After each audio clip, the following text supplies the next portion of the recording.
그냥 똥 오줌과 같은 욕망들이라는 거예요. 그만치 예수 그리스도를 통해서 나타난 하나님의 사랑에 대해서 눈을 여는 것이 중요하다는 거예요.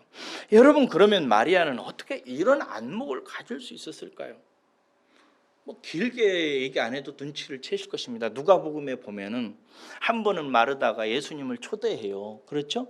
집에 영접해가지고 예수님이 식사를 하는데 마르다는 부엌에서 열심히 요리를 준비하고 있잖아요. 너무 좋은 여인이에요, 마르다는. 그런데 마리아는 뭐 하고 있었다고 그랬죠? 예수님의 발치에 앉아가지고 예수님의 말씀만 열심히 들어요. 그러니까 마르다가 화가 나가지고 예수님 왜? 좀 저 대신 저 철딱서니 없는 마리아에게 얘기해가지고 나 일하는데 좀 도와주게 좀 한마디 하세요 좀. 그러니까 예수님께서 뭐라고 말씀하세요? 마르다야, 마르다야, 여러 가지 반찬 준비하느라고 수고하지 마라. 김치 하나만 하든지 떡볶이 하나만 하든지 한두 가지만 해라. 마리아는 이 좋은 것을 선택했으니 마리아는 이 좋은 것을 절대 빼앗기지 않을 것이다. 예수님 발치에 나와서 예수님을 통해서 나타난 하나님의 말씀을 들으려고 하는 이 마리아의 자세가 나사로 오라버니 사건을 통해서 깊은 묵상을 통해서 나온 것입니다. 마리아는 이 십자가의 비밀을 깨닫고 오라버니를 설득했을 것입니다. 마르다를 설득했을 것입니다.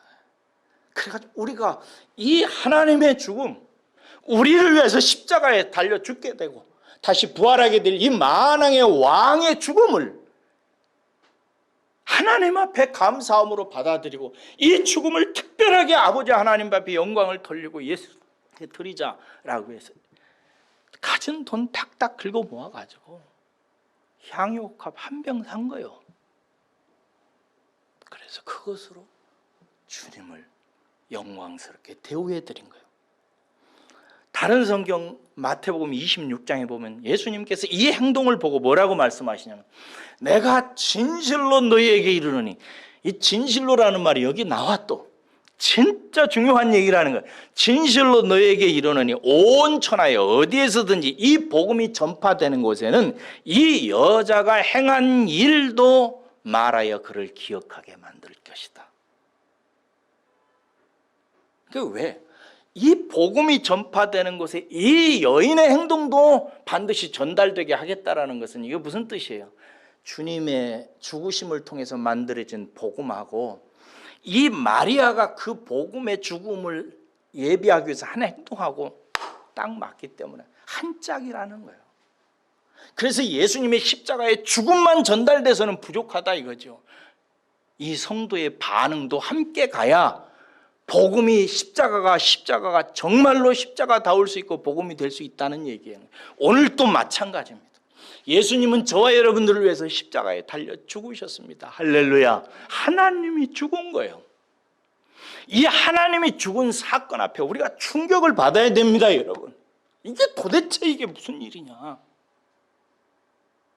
그리고 그 비밀과 그 가치와 그 영광을 깨닫고 마리아처럼 향유옥합을 드리는 행위로 나타낼 필요 없을지라도 우리의 온 몸과 마음과 정성을 다하여 하나님 앞에 예배하는 자가 되어야 될 줄로 믿습니다. 예수 그리스도를 통해서 나타난 하나님의 십자가와 그렇게 신령과 진정으로 드려지는 성도의 예배가 한 짝이 될 때 복음이 제대로 전파된 열매의 결과예요. 그리 되시기를 주의 이름으로 축원합니다. 하나만 더 말씀드릴게요. 여러분, 마리아가 제 생각이에요. 마리아는 자기 자신의 인생과 가난과 또 오라버니의 죽음이라고 하는 이 고통스러운 경험을 통해서 이 예수 그리스도의 십자가와 죽으심과 부활의 의미를 깨닫습니다.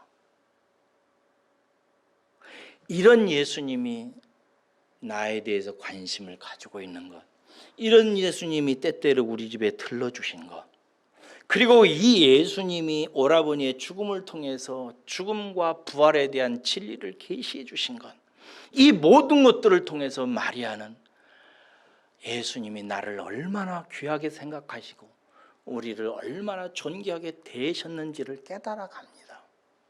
여러분이 알다시피 예수님은 나사로가 죽게 되었다고 할 때 오시지 않았어요. 그렇죠? 그래가지고 마르다도 상처받고 마리아도 상처받았잖아요. 우리는 이런 것들 때문에 늘 상처받습니다. 나는 죽겠는데, 나는 힘든데, 나는 너무 어려운데. 기도해도 침묵하시고 울어도 조용하시고 나타나시지도 않고 오시지도 않는 상황, 이런 것들이 우리들을 너무 힘들게 합니다. 그러나 여러분, 마리아를 보세요. 틀림없이 마리아는 마르다와 나사로와 이야기하면서 예수님이 하셨던 행동들, 예수님이 하셨던 말씀들을 깊이 묵상하면서 예수님이 왜 그러셨는지, 왜 그렇게 말씀하셨는지, 왜 그렇게 안 오셨는지, 왜 그렇게 무심한 듯 행동하셨는지, 왜 그렇게 죽을 때까지 절망 속에 우리를 처박아 놓았는지, 왜 예수님께서는 다 끝난 상황에서야 나타났는지를 나중에는 하나하나 이해하기 시작합니다. 저와 여러분들도 그러셔야 됩니다.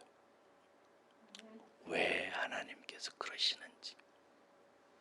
그래서 세상 사람들이 어처구니 없이 행하는 것만 왜라고 묻지 마시고, 제가 보니까 하나님도 어처구니 없는 경우가 많거든요. 예수님도 어처구니 없이 우리를 대할 때가 많아요. 그런 하나님의 의문에 대해서 왜 그러실까? 왜 이렇게 하실까? 왜 이러는 것일까? 깊이 묻고 물으셔야 돼요. 그 과정이 성도의 성화의 과정이에요. 그리고 마리아처럼 어느 순간에 그 왜에 대한 질문을 얻고 온 마음을 다하여 하나님께 경배하고 찬양하는 게 성도의 성숙이에요. 그런 길로 열심히 우리 함께 가시기를 주의 이름으로 축원합니다. 우리 찬양하십시다.